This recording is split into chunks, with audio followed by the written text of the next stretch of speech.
Cuando se habla de Rocksteady en los videojuegos de superhéroes, prácticamente es caminar sobre terreno sagrado, pues la trilogía de Batman Arkham sentó un antes y un después en el género, y claro que cuando se anunció su nueva propuesta Suicide Squad Kill the Justice League, se esperaba algo más o menos al nivel de sus juegos del Caballero Nocturno. La espuma se elevó luego de que se confirmara que el Escuadrón Suicida compartiría universo con la saga Arkham y funcionaría como una especie de secuela directa. ¿Quién no querría ver finalmente a la Liga de la Justicia de este universo? Pero la expectativa fue fugaz y se fue apagando conforme se reveló el núcleo del título. Un juego como servicio. Tras muchos retrasos, polémicas y caídas de servidores durante el Early Access y filtraciones, Suicide Squad Kill the Justice League ya está aquí, y presenta, al menos en esencia, un título que tenía un buen potencial, pero que se vio muy mermado por su enfoque de conexión constante y gran parte de sus misiones genéricas y aburridas. ¿Tan mal está? Te contamos. Haciendo honor a su nombre. En caso de que no lo sepan, Suicide Squad Kill the Justice League es un shooter cooperativo en mundo abierto, algo muy alejado de lo que nos tenían acostumbrados con sus juegos de Batman, y tiene cierto sentido si tomamos en cuenta que el mejor detective del mundo no es el personaje principal, sino Fuerza X del Escuadrón Suicida conformado por Harley Quinn, Deadshot, Capitán Boomerang y King Shark. Aunque la alineación del escuadrón es pequeña, la química, diálogos y carisma de sus personajes son uno de sus principales atractivos a primera instancia, pues crean un equipo bastante peculiar que va reforzando lazos conforme va avanzando la narrativa, y van enfrentando a los miembros de la Liga de la Justicia, donde sí se le hace honor al título del juego. El hecho de tener a 4 personajes diferentes nos da 4 modos de combate y habilidades completamente diferentes. Harley puede balancearse por Metrópolis mediante un dron, Deadshot tiene una mochila cohete, King Shark hace grandes saltos, y Boomerang nos permite usar la fuerza de velocidad, algo que es bastante adictivo y atractivo en los primeros minutos de juego. Lamentablemente no podemos cambiar de personajes en medio de las misiones, una decisión muy extraña porque haría el gameplay y los combates mucho más dinámicos. El escuadrón se suicida a las pocas horas. Lo que en los primeros minutos pintan como una propuesta interesante con un gameplay y habilidades variadas, dura muy poco por serios problemas que desperdician todo el potencial del juego, la franquicia y del universo en el que se supone está ambientado, pues Metrópolis tiene constantes bugs y problemas de popeo que hacen que edificios enteros desaparezcan de manera agresiva. ¿Por qué se retrasó si no se pulieron los bugs? Otro de sus grandes problemas es la conexión constante, porque en efecto es un juego como servicio donde debes pagar por algunos objetos estéticos, pero al final de cuentas tiene historia y la posibilidad de jugar en solitario, pero de nada sirve si necesitas estar conectado al servidor para jugar, incluso en solitario, algo que se vuelve muy tedioso y frustrante. En nuestro caso, tuvimos varios problemas para entrar al servidor, ya que poco antes del lanzamiento del juego intentamos conectarnos para jugar, y nos fue imposible por un error de conexión, perdiendo así unas 3 o 4 horas esperando a ver en qué momento se abrían los servidores y nos dejaba jugar en la historia en solitario. Fortnite, ¿eres tú?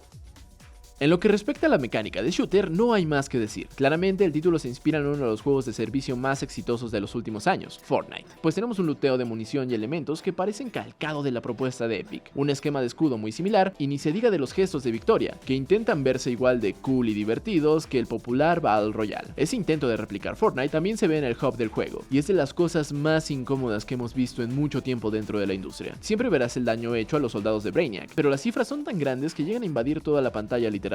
Además de que tenemos las indicaciones en la misión en pantalla, las sidequests, nuestro medidor de combos, junto a grietas azules cuando nuestro escudo se esté terminando. Las misiones de Batman Arkham eran muy buenas por ser variadas y entretenidas. Lamentablemente, Suicide Squad Kill the Justice League es un retroceso en ese aspecto, pues tanto las misiones principales como secundarias se limitan a ir a determinado punto de la ciudad, derrotar a una horda de enemigos y obtener recompensas para mejorar armas, habilidades, etc. Una historia que se defiende, pero ya hemos visto.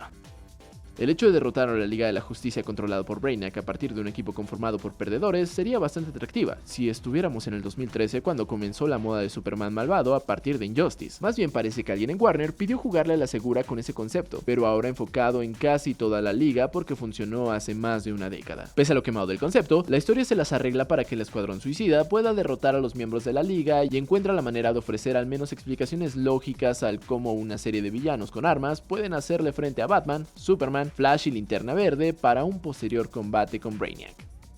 Al menos matar a la Liga de la Justicia es divertido.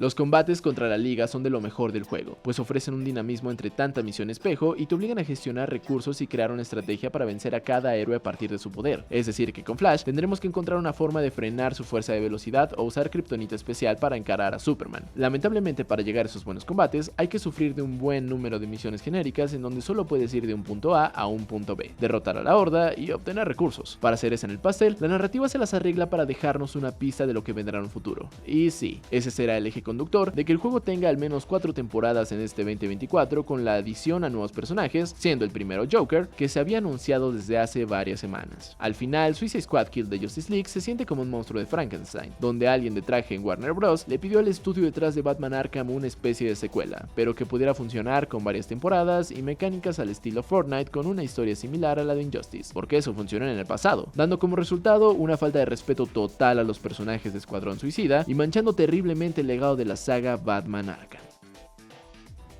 La calificación es de 5.0.